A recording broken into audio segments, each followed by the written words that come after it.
Apa yang dimaksud dengan Healthcare Associated Infection atau HAIS?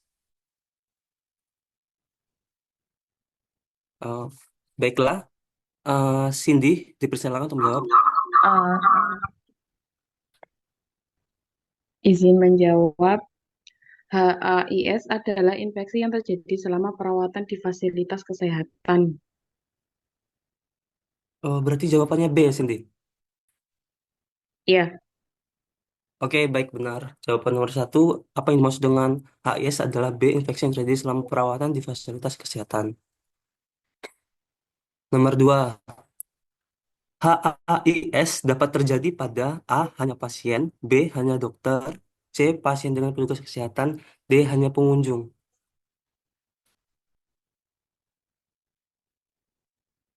Baiklah, izin Valenka menjawab. Mustaka Harum dipersilakan. Baik, izin menjawab. Untuk jawabannya itu pasien dan petugas kesehatan.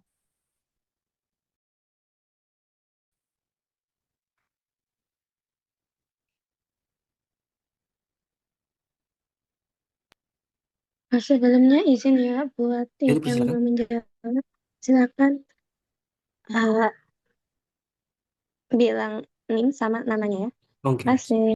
Oh ya. Eh, Sebelumnya saya Farinka, NIM 029. Untuk jawabannya yang nomor dua itu pasien dan petugas kesehatan. C. Baiklah, benar jawaban dari nomor dua, HIS dapat terjadi pada C, pasien dengan petugas kesehatan. Terima kasih, Valen.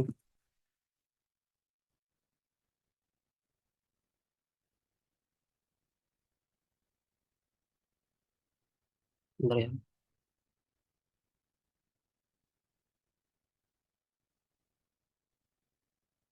Baiklah, dilanjut dengan soal nomor tiga. Apa tujuan utama penerapan bundles dalam pelayanan kesehatan?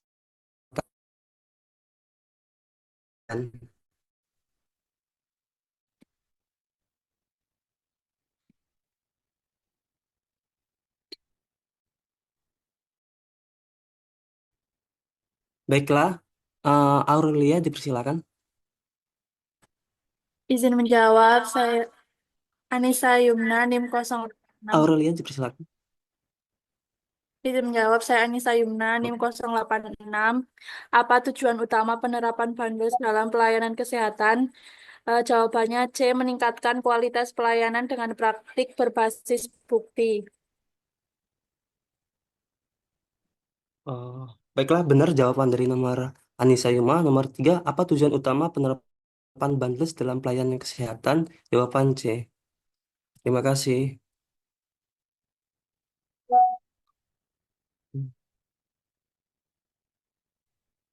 Baiklah, izin informasi dikarenakan resennya kalau tiap soal itu diulang ya resennya biar bisa kelihatan siapa yang mengangkat tangan terlebih dahulu.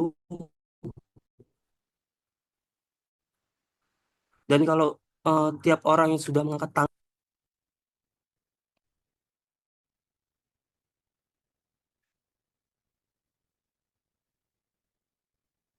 baiklah lanjut soal nomor 4. Berikut ini merupakan salah satu contoh bundle HAIS kecuali.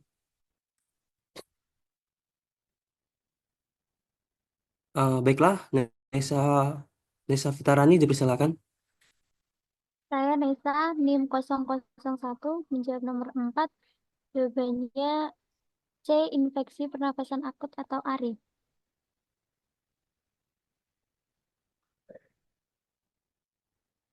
Uh, Jawabannya C. Benar. Jawaban C benar adalah berikut ini merupakan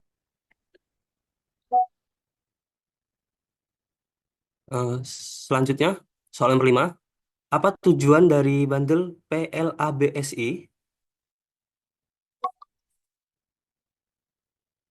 Baiklah, jawabannya. Ya, Yuri dipersilakan untuk menjawab. Saya Yuri, NIM 067, menjawab nomor 5, jawabannya C, mencegah infeksi aliran darah akibat infus perifer. Jawaban C ya. Benar, jawaban dari soal nomor 5 adalah C, mencegah infeksi aliran darah akibat infus varivar. Terima kasih, Yuri.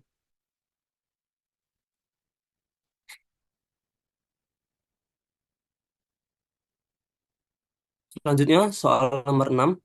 Komponen utama dalam bundle HAIS salah satunya adalah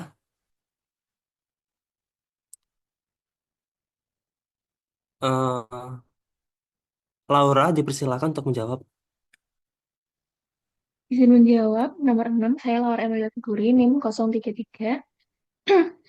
Komponen utama dalam bundle CAIS, salah satunya adalah B, penggunaan APD.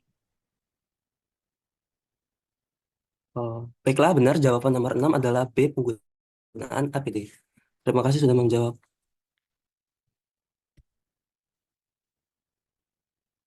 Selanjutnya, soal selanjutnya adalah salah satu dampak dari HAIS bagi pasien dan keluarga adalah eh, dipersilakan Pradita Alifan untuk menjawab. Izin menjawab nomor 7. Saya Pradita Alifan NIM 049. Salah satu dampak dari HAIS bagi pasien dan keluarga adalah penundaan kepulangan dan kehilangan pendapatan.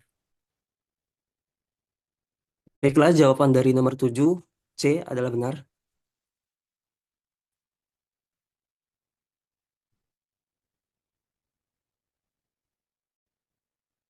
Selanjutnya, soal nomor selanjutnya adalah 8. Komponen paling penting dalam kewaspadaan Bandles adalah kecuali A. Kebersihan tangan, B. Sarung tangan, C. Makanan sehat, D. Pembuangan limbah. Zulfatur Rahman dipersilakan untuk menjawab. Izin menjawab, saya Zulfatur Rahmah, NIM 023. Komponen penting dalam kewaspadaan Bandus adalah kecuali C, makanan sehat. C.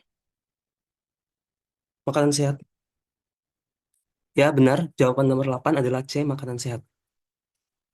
Terima kasih Zulfatur Rahman.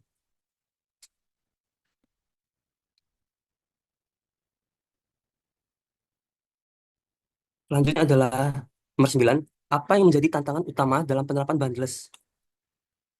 A. Biaya tinggi untuk pasien, B. Kurangnya pemahaman dan pelatihan, C. Peraturan pemerintah, D. Banyaknya pengunjung rumah sakit.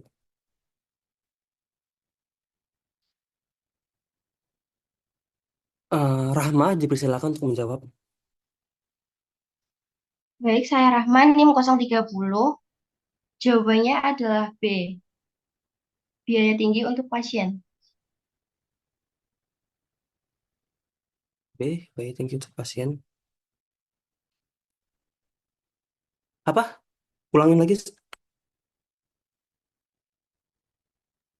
Jawaban nomor 9, apa yang menjadi tantangan utama dalam penerapan bundles? Jawabannya adalah B, kurangnya pemahaman dan pelatihan. Baiklah. Jawaban nomor 9 B benar. Terima kasih, Rahma.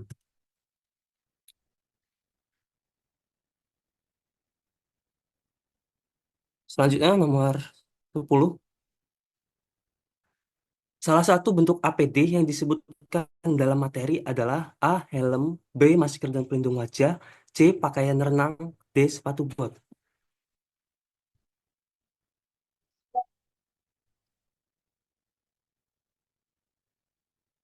Dipersilakan Alfiadia. Saya Alfiadia, NIM 06. Untuk jawabannya B, masker dan pelindung. Baiklah, jawaban nomor 10 B benar. Terima kasih Alfiadia. Selanjutnya, soal nomor 11. Mengapa surveillance penting dalam pencegahan HIS? A. Untuk menyusun jadwal kerja. B. Untuk menentukan harga obat. C. Untuk memantau dan mengendalikan infeksi. D. Untuk menghitung jumlah pasien. Baiklah, untuk saudari Maulida dipersilakan. Baik, saya Maulida, NIM 058. Untuk jawabannya yaitu C, untuk memantau dan mengendalikan infeksi. Baiklah, jawaban untuk soal nomor 11 adalah C. Benar. Terima kasih Maulida.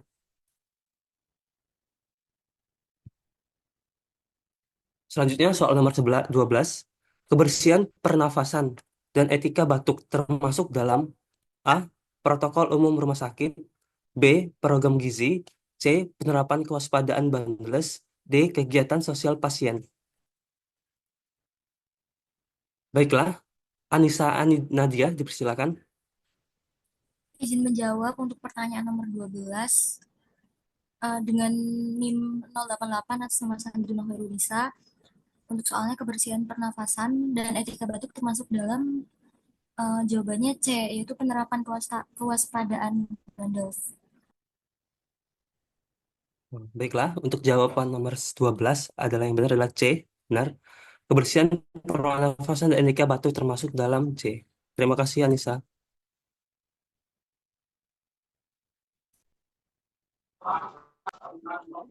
Nomor 13. Bandel IDO bertujuan untuk mencegah infeksi pada A. tangan, B. luka operasi, C. alat makan, D. peralatan kantor.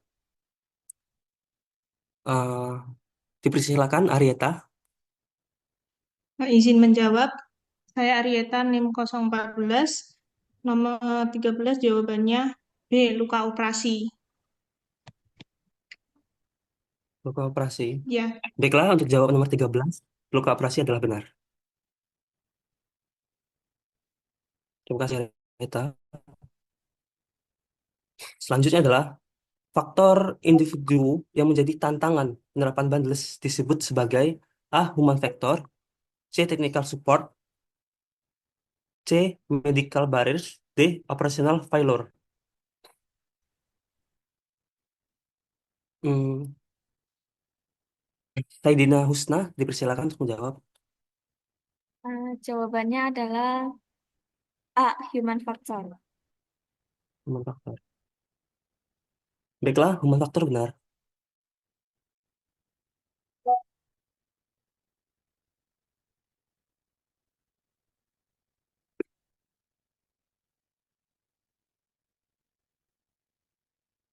Selanjutnya, soal nomor 15. Salah satu dampak negatif HAIS terhadap rumah sakit adalah A. menurunnya biaya operasional, B. menurunnya kepercayaan masyarakat, C. meningkatkan semangat staf, D. bertambahnya tenaga kerja.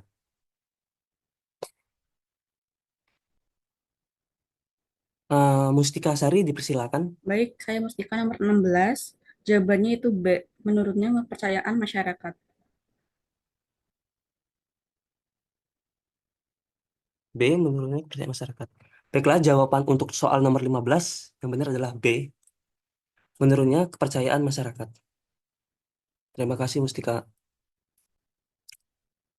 Soal selanjutnya adalah 16. Apa yang dimaksud dengan Healthcare Association Infection atau HIS? A. Infeksi yang terjadi di rumah sakit. B. Infeksi yang dibawa dari rumah sakit ke rumah sakit.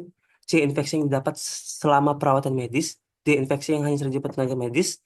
E. Infeksi virus menular seksual. Untuk Amelia Putri, dipersilakan.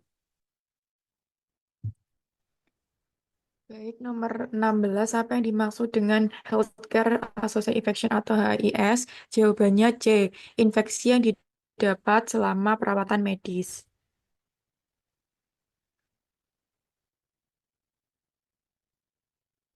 16 C. Ya, benar, jawaban soal dari 16 adalah C.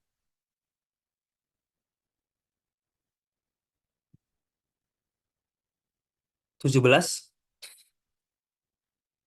Salah satu penyebab utama infeksi saluran kemih (ISK) adalah A. makanan tercemar, B. pemasangan kateter yang berkepanjangan, C. luka terbuka, D. pemakaian masker, E. minum air dingin. Buat Ismi, dipersilakan. Jawaban nomor 17, B. Uh, diperjelas jawabannya.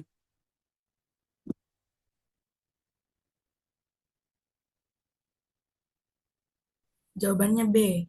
B, pemasangan kateter yang berkepanjangan. Baiklah, jawaban buat soal nomor 17 yang benar adalah B. Terima kasih, Ismi. 18.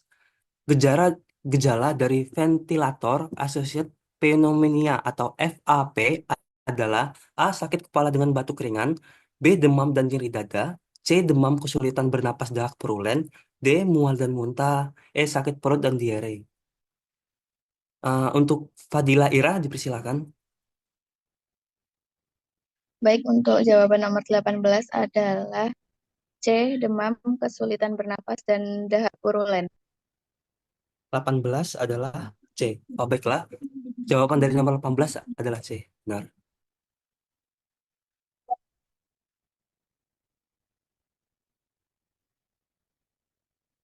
Sedikit informasi ya. Tolong kalau yang udah menjawab, tolong rasanya diturunin. Soalnya kan ini kan kalian pada ngangkat semua. Jadi bingung mana yang lebih dahulu diangkat. Jadi kami milihnya secara acak. Urutannya itu tiap Zoom itu beda-beda. Jadi uh, yang mengangkat tangan di Zoom saya itu beda-beda urutannya. Jadi tolong yang sudah mengangkat tangan dan sudah menjawab, tolong rasanya diturunin biar teman-temannya pada bisa menjawab semua. Baiklah. Dan untuk tolong kalau bisa setiap pergantian soal itu rasanya turun. Jadi saya nggak bingung yang mana lebih dahulu untuk mengangkat tangannya. Jadi kan nggak ada yang salah paham kalau misalnya nggak ditunjuk. Kalau nggak bisa ya sudah, kami PJ memilihnya secara acak.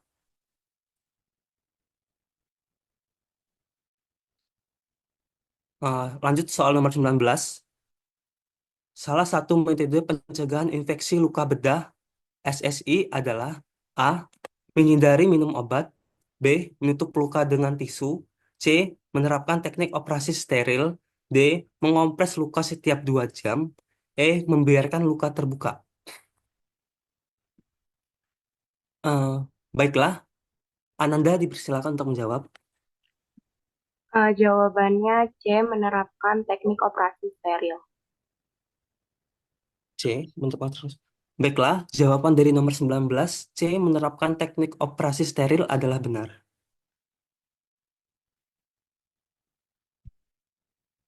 Selanjutnya, soal nomor 20, yang bukan termaksud komponen dari bundles maintain ISK adalah A. Kebersihan tangan, B. Perawatan kateter, C. Teknik pencukuran, D. Pemeliharaan kateter, E. Segera lepas kateter. Baiklah, untuk Nadifa R. Zahra dipersilakan. Nomor Nadifa NIM 046. Jawabannya C, teknik pencukuran. 20 C. Teknik pencukuran. Baiklah, jawaban untuk soal nomor 20 C. Teknik pencukuran adalah benar. Kasih. Soal selanjutnya adalah 21. Faktor risiko HAIS antara lain berikut kecuali A. Umur sangat muda atau sangat tua, B. Imunitas rendah, C. Penggunaan kateter, D. Kebersihan lingkungan memadai, E. Penggunaan antibiotik berlebihan. Baiklah, untuk Isma dipersilakan.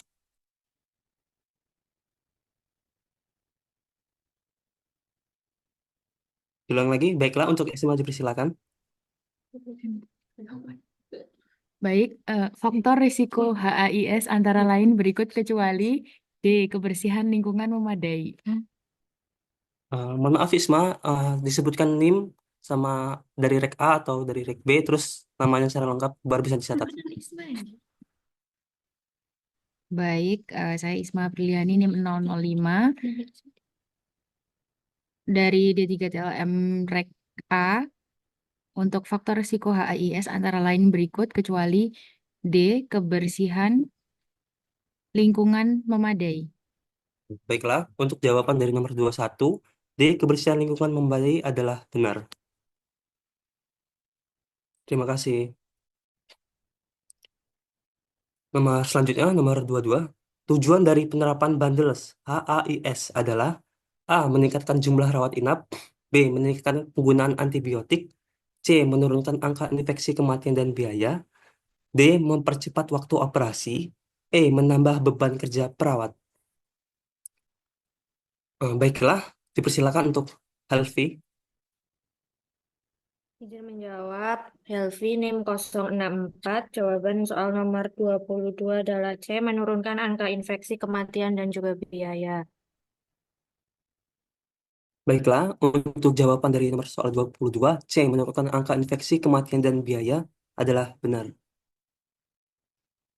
Terima kasih. Selanjutnya, soal nomor 23. Salah satu isi bundles insersi IAD adalah A. Pemberian antibiotik intravena, B. Pemilihan lokasi optimal, C. Imunisasi pasien, D. Pemasangan infus cepat, E. Pemberian oksigen. Baiklah, untuk Andra dipersilakan. Baik, saya Andrea NIM 038. Salah satu isi bundles inversi IAID adalah 23. Jawabannya B, pemilihan lokasi optimal. B. Pemilihan oksigen. Baiklah, jawaban dari soal nomor 23, pemilihan lokasi optimal adalah benar. Selanjutnya, 24, pencegahan Clostridios difficile dilakukan dengan cara A. Menutup luka, B. Mensterilkan alat operasi, C. Penggunaan antibiotik secara bijak, D. Pemasangan ventilator, E. Penggunaan kateter steril. Eh, Dipersilakan untuk Wanda Mikaela. Jawaban nomor 24 adalah C, penggunaan antibiotik secara bijak. Nomor, NIM 68. bisa diulangi lagi? Safawanda Mikaela NIM 68. Jawaban nomor 24 yaitu C, penggunaan antibiotik secara bijak. Baiklah, jawaban dari soal nomor 24, C. Penggunaan antibiotik secara bijak adalah benar. Selanjutnya, soal nomor 25, penggunaan prosedur penting saat menjaga kebersihan saluran napas pasien FAP adalah A. Menurunkan posisi kepala, B. Meningkatkan sadasi, C. Posisi kepala 30-45 derajat, D. Mematikan ventilator berkala, E. Pemberian es batu.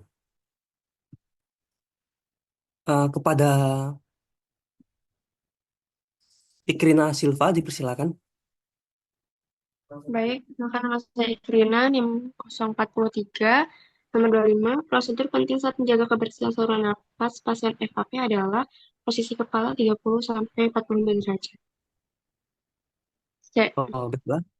Jawaban dari soal nomor 25, C. Posisi kepala 30 sampai 45 derajat adalah benar. Baiklah. Baiklah, selanjutnya adalah soal esai. 1.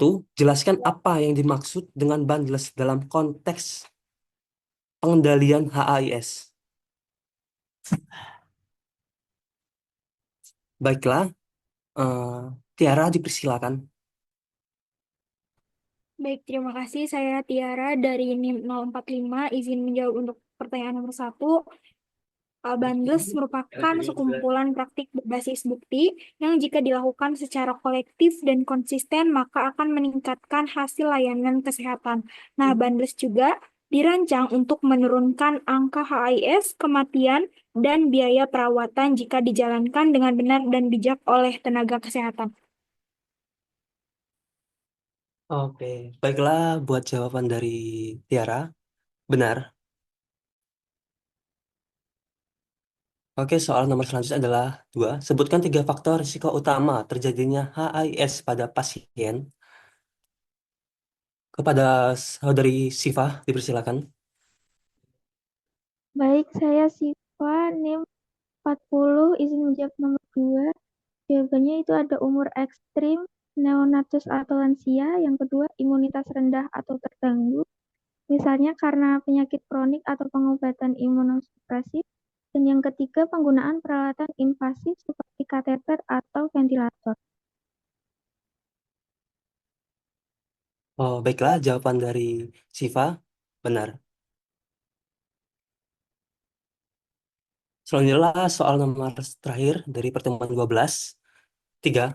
Mengapa kebersihan tangan sangat penting dalam pencegahan HAIS? Baiklah, Zulfa Hana, dipersilakan.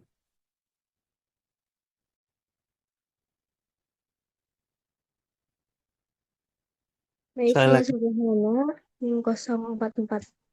Saya akan menjawab nomor 3.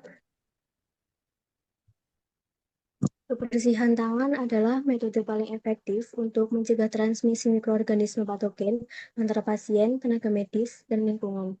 Tangan merupakan media utama penyebaran infeksi dalam fasilitas layanan kesehatan.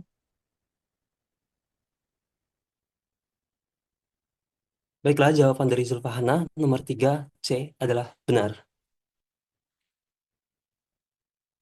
Terima kasih. Mungkin yang pertemuan nomor 12 hanya itu saja kuisnya. Dilanjutkan dengan soal pertemuan nomor 13. Dan diingatkan kembali, uh, untuk tiap orang yang sudah menjawab, tolong rasanya diturunin biar teman-temannya bisa pada menjawab. Dan terus, apabila tiap pergantian soal, rasanya tidak diturunin, maka pihak PJ akan menunjuk secara acak tanpa urutan dari resen yang diangkat. Baiklah, pertemuan 13, kuisnya dilanjutin.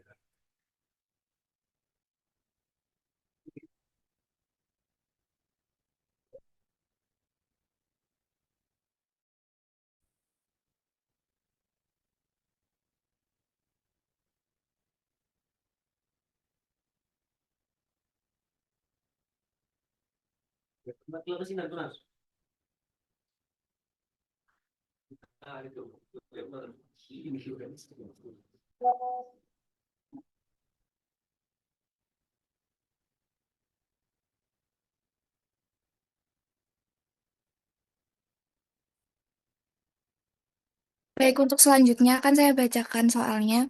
Teman-teman bisa stop raise hand dulu ya.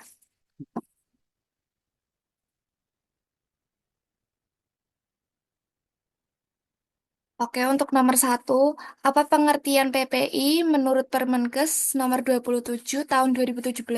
A. Usaha mendaur ulang alat medis. B. Usaha untuk mensterilkan semua alat medis. C. Upaya pencegahan infeksi di rumah tangga. D. Upaya mencegah dan meminimalkan infeksi di fasilitas kesehatan. E. Proses mencuci alat medis menggunakan antiseptik. Baik, untuk Yeni dipersilakan.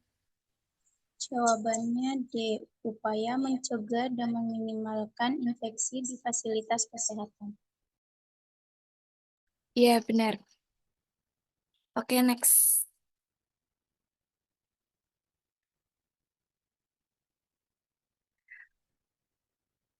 Selanjutnya nomor 2. Apa tujuan utama dari manajemen peralatan pasien menurut Kemenkes 2020 adalah A. Meningkatkan jumlah peralatan. B. Membuat peralatan tahan lama. C. Mensterilkan alat secara menyeluruh. D. Menjaga alat tetap steril dan tersedia saat dibutuhkan pasien. E. Menyediakan alat cadangan setiap saat. Baik, untuk Octavia bisa menjawab. Izin menjawab, saya Octavia NIM 052, jawabannya D, menjaga alat tetap steril dan tersedia saat dibutuhkan pasien. Baik, betul jawabannya D. Oke, untuk selanjutnya nomor 3.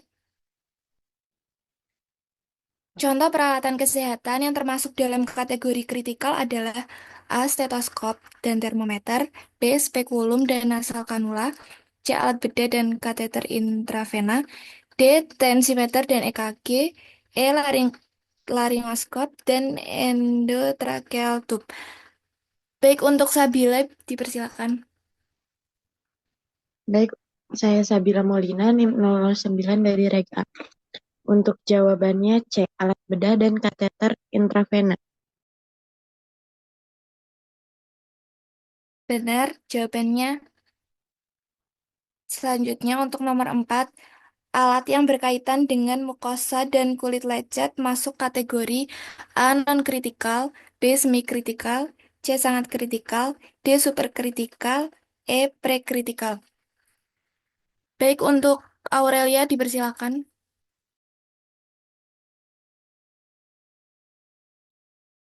Jawabannya B, yaitu semi kritikal. Baik, betul jawabannya B, semikritikal.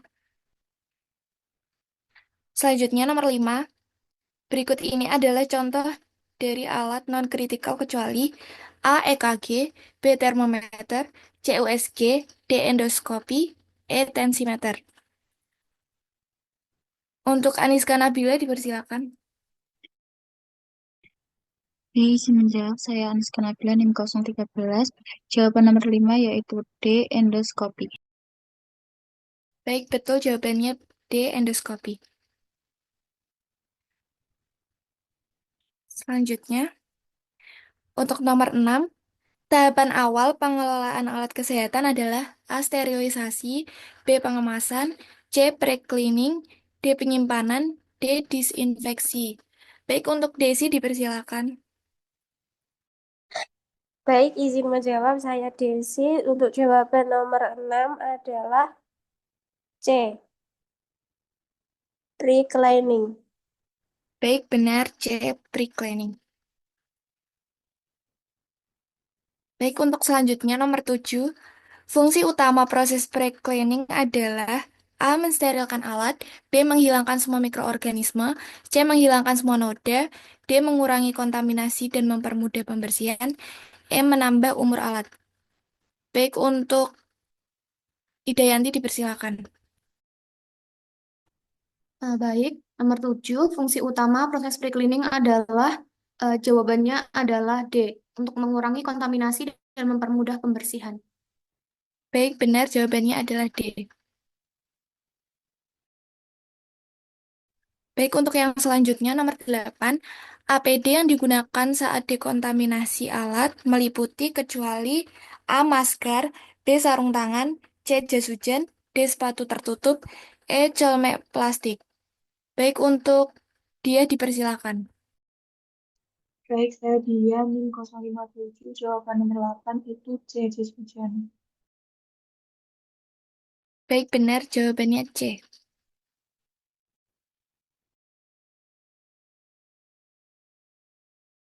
Untuk selanjutnya nomor 9 yaitu cairan yang digunakan untuk pre-cleaning adalah A. Alkohol 70%, B. Enzimatik 0,8%, C. NaCl, D. Air suling, E. Formalin. Baik, untuk Muhammad Imam dipersilakan. Saya Muhammad Imam, NIM 087, izin menjawab.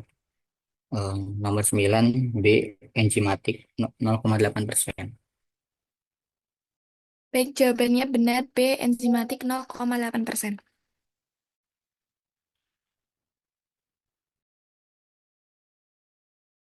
Untuk selanjutnya nomor 10 yaitu suhu air yang digunakan dalam pembersihan manual alat kesehatan adalah A 20-30 derajat Celcius, B 30-40 derajat Celcius, C 40-50 derajat Celcius, D 50-60 derajat Celcius, dan E 60-70 derajat Celcius. Baik, untuk Andini dipersilakan. Baik, saya Andini, izin menjawab untuk pertanyaan nomor 10. Jawabannya C, 40 sampai 50 derajat Celcius. Baik, jawabannya benar C.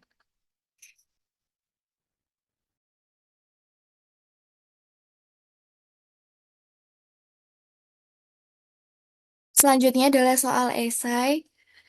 Yang pertama, jelaskan perbedaan antara peralatan kritikal, semi-kritikal, dan non-kritikal dalam konteks pencegahan infeksi. Baik, untuk Irna Sabila dipersilakan. Untuk yang peralatan kritikal itu alat yang masuk ke dalam pembuluh darah harus disterilkan. Contohnya seperti instrumen bedah. Kalau yang peralatan semi kritikal itu yang kontak dengan membran mukosa dan minimal didesinfeksi tingkat tinggi atau disterilkan jika tahan panas.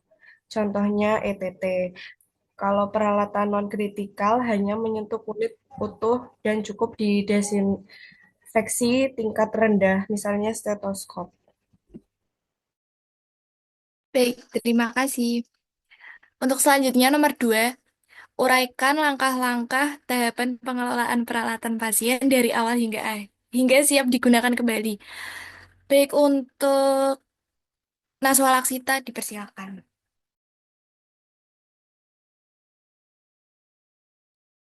Perkenalkan, saya Najwa Laksita, NIM 063, izin menjawab nomor 2. Uraikan langkah-langkah tahapan pengelolaan peralatan pasien dari awal hingga siap digunakan kembali. Jawabannya itu pre-cleaning, yaitu penyemprotan atau perendaman awal untuk mengurangi kontaminasi. Kemudian cleaning, yaitu pencucian menggunakan sabun atau deterjen dan air mengalir. Kemudian drying, yaitu pengeringan alat dengan kain bersih. Lalu disinfeksi atau sterilisasi, yaitu tergantung jenis alat, dilakukan sesuai prosedur. Kemudian pengemasan menggunakan bahan kemasan yang tepat dengan pelabelan. Kemudian penyimpanan, yaitu di tempat yang sesuai agar tetap steril. Baik, terima kasih. Untuk selanjutnya nomor 3 yaitu mengapa penggunaan APD sangat penting dalam proses pengelolaan peralatan kesehatan dan apa saja jenis APD yang diperlukan. Untuk Nur Aas dipersilakan. Baik, izin menjawab. Penggunaan APD penting untuk melindungi petugas dari suhu paparan infeksi selama proses pembersihan dan pengelolaan alat. Jenis APD yang diperlukan antara lain yaitu ada handscoon, masker, pelindung wajah, dan apron. APD juga mencegah kontaminasi silang antara petugas dan lingkungan.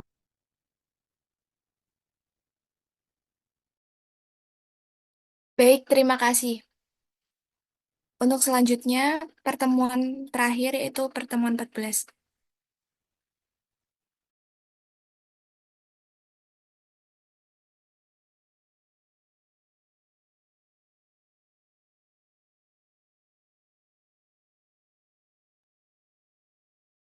Baik, untuk nomor 1, apa tujuan utama dari program PPI di fasilitas kesehatan tingkat pertama atau FKTP? A. Menambah jumlah pasien. B. Menjaga alat-alat medis. C. Melindungi pasien, staf medis, dan masyarakat dari infeksi. D. Mengurangi biaya rumah sakit. Untuk Anis Amalia dipersilakan. Baik, saya Anis Amalia, NIM 048, izin menjawab pertanyaan nomor 1. Jawabannya itu C, melindungi pasien, staf medis, dan masyarakat dari infeksi. Baik, benar jawabannya C.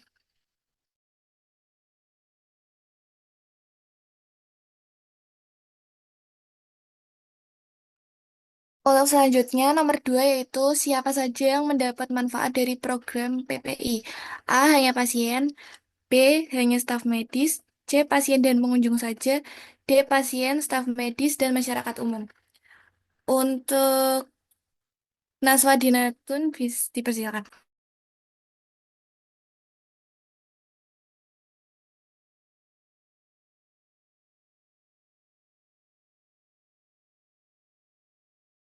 Untuk Naswa dipersilakan. Jawaban nomor 2, D. Pasien, staf medis, dan masyarakat umum.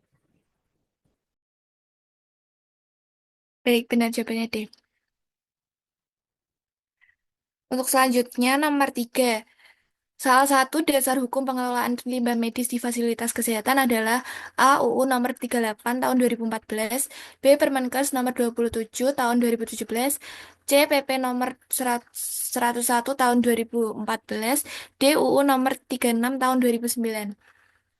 Untuk Ryan Jaber dipersilakan.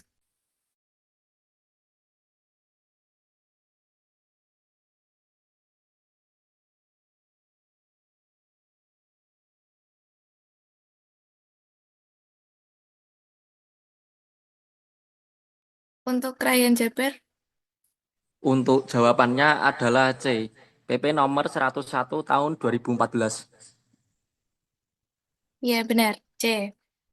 PP nomor 101 tahun 2014. Untuk selanjutnya yaitu nomor 4. Prosedur PPI mencakup kecuali A. Pengendalian lingkungan, B. Higien respirasi, C. Praktek menyuntik yang aman, D. Pengurangan jam kerja tenaga kesehatan. Untuk Sabila dipersilakan.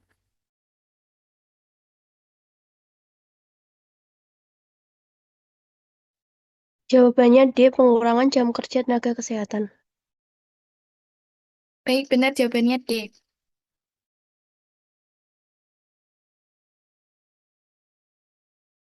Untuk selanjutnya nomor 5, salah satu infeksi yang dicegah dalam prosedur PPI adalah A. Diabetes, B. Stroke, C. Infeksi saluran kemih atau ISK, D. Hipertensi.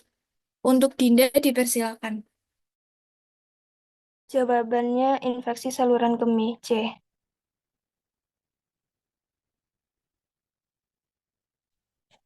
Baik, benar Jawabannya jawabannya C. infeksi saluran kemih.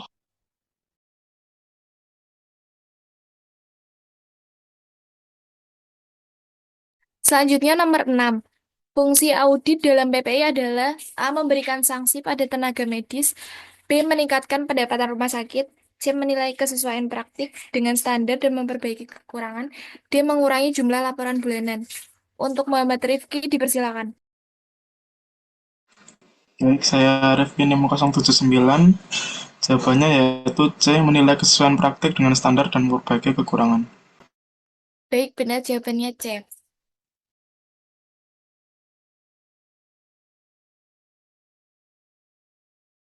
Selanjutnya nomor 7. Siklus yang digunakan dalam audit internal PPI adalah A. SWOT, B. PDSA, C. PDCA, D. SIPOC. Baik, untuk NIM 35 dipersilakan. Baik, perkenalkan saya Indah Kusumardani, NIM 35. Untuk jawabannya itu B, PDSA, Plan, Do, Studi, dan Act.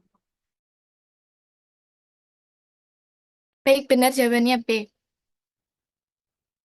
Untuk selanjutnya, siapa yang melakukan monitoring pelaksanaan PPI di lapangan?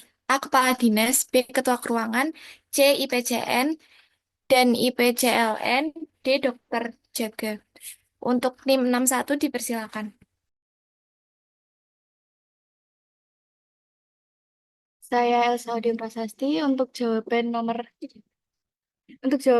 8 yaitu C, IPCN dan IPCLN. Baik, benar.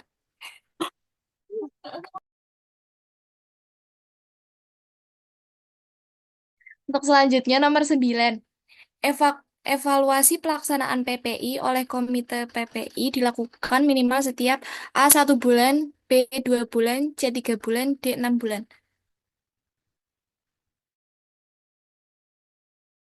Untuk yang ingin menjawab dipersilakan. Baik, Andra Yunita. Nomor 9, evaluasi pelaksanaan PPI oleh Komite PPI dilakukan minimal setiap jawabannya C, 3 bulan. Baik, benar jawabannya C. 3 bulan. Untuk pilihan ganda terakhir, nomor 10.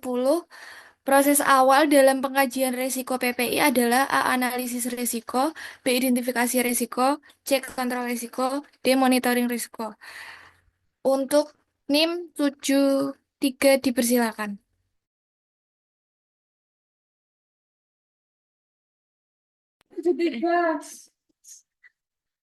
Izin menjawab, saya afiliat NIM 073. Untuk jawaban nomor 10, proses awal dalam pengkajian risiko PPI adalah B. Identifikasi risiko. Benar jawabannya B. Identifikasi risiko.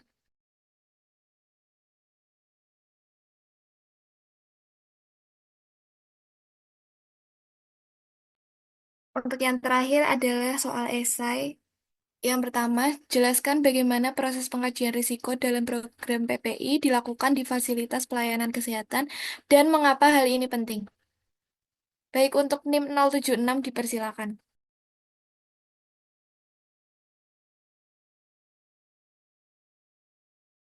Gimana sih? Perkenalkan saya NIM dari NIM 76 D3 reguler B. Ini menjawab pertanyaan nomor 1. Menjelaskan bagaimana proses pengkajian risiko dalam program PPI dilakukan di fasilitas pelayanan kesehatan dan mengapa hal ini. Jawabannya itu proses pengkajian risiko dalam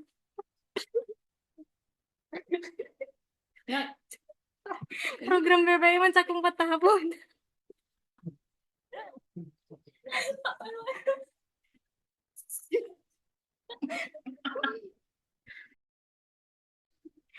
Saya ulangi, proses pengkajian risiko dalam program PPI mencakup 4 tahap utama. 1. Identifikasi risiko, yaitu mengenali potensi bahaya penularan infeksi.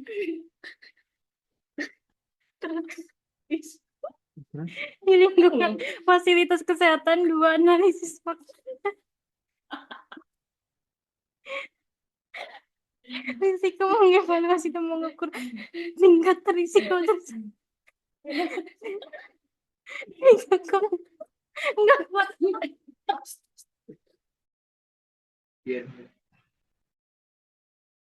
Jawab kok sambil ketawa-ketawa sih.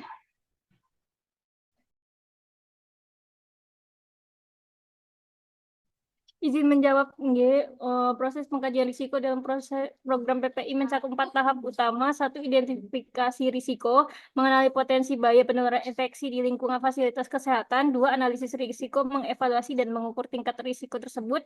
3. Kontrol risiko, menerapkan strategi dan tindakan untuk mencegah atau mengurangi risiko. 4. Monitoring risiko, melakukan pemantauan dan evaluasi berkelanjutan terhadap upaya pengendalian. Pengkajian risiko penting karena dapat membantu mengantisipasi penyebaran infeksi sejak dini dan menjaga keselamatan pasien, staf, serta pengunjung. Baik, terima kasih. Untuk selanjutnya, nomor 2. Jelaskan 4 langkah dalam Infection Control Risk Assessment. Baik, untuk Nila dipersilakan. Baik, terima kasih untuk pertanyaan nomor 2. Jawabannya yang pertama ada identifikasi resiko, yaitu mengenali potensi bahaya penularan infeksi. Yang kedua, analisis resiko, mengevaluasi resiko yang telah diidentifikasi secara sistematis. Yang ketiga, kontrol resiko, di mana melakukan tindakan pencegahan dan pengendalian infeksi. Yang keempat, ada monitoring resiko, yaitu memastikan kepatutan dan efektivitas protokol secara berkelanjutan. Baik, terima kasih. Untuk soal esai yang terakhir, yaitu apa saja yang harus dipenuhi dalam pembentukan tim PPI di FKTP. Baik, untuk Aniska Nabila dipersilakan. Izin menjawab, apa saja yang harus dipenuhi dalam pembentukan tim PPI dan di FKTP. Yang pertama harus dibuat melalui SK resmi, kemudian koordinator minimal lulusan D3 tenaga kesehatan dan berpengalaman 2 tahun, kemudian memiliki sertifikat pelatihan PPI dasar. Yang terakhir yaitu anggota tim minimal lulusan D3 kesehatan diutamakan yang pernah ikut pelatihan dan bersedia meningkatkan kompetisi. Terima kasih. Baik, terima kasih.